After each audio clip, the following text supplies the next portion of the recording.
ஒரு கனவு கண்டால் அதை தினம் முயன்றால் ஒரு நாளில் நிஜமாகும். இப்படிப்பட்ட ஒரு அழகான பாடல் வரி. அப்புறம் காத்திருந்து காத்திருந்து பழகியவன் நீ என்னை கடக்கின்ற ஒரு நொடிக்காக. இந்த பாடல் வரியா இருக்கட்டும்.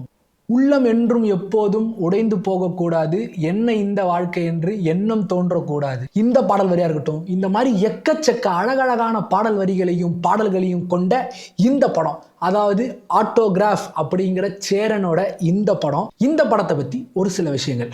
அதாவது இந்த படம் 21 வருஷம் கழிச்சு இப்போ ரீரிலீஸ் ஆயிருக்கு, தியேட்டர்ஸில் ஓடிக்கிட்டு இருக்கு. இந்த படம் செந்தில் அப்படிங்கிற ஒரு சாதாரண மனுஷன் தன்னுடைய கல்யாணத்துக்கு தன்னுடைய பழைய நண்பர்களெல்லாம் கூப்பிடணும் அப்படின்ட்டு ஒரு பயணத்தை மேற்கொள்கிறாரு.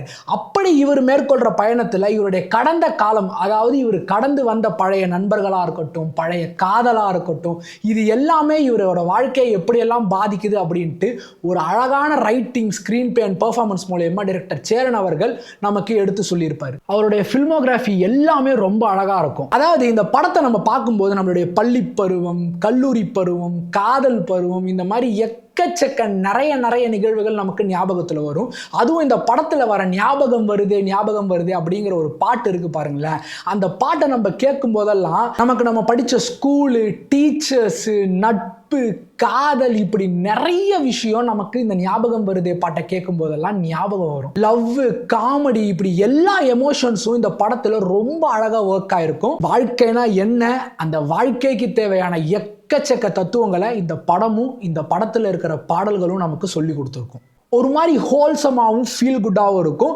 இந்த படத்தை யாராவது மிஸ் பண்ணியிருந்தீங்க அப்படின்னா இப்போ 21 வருஷம் கழிச்சு இந்த படம் தியேட்டர்ஸில் ஓடிக்கிட்டு இருக்கு.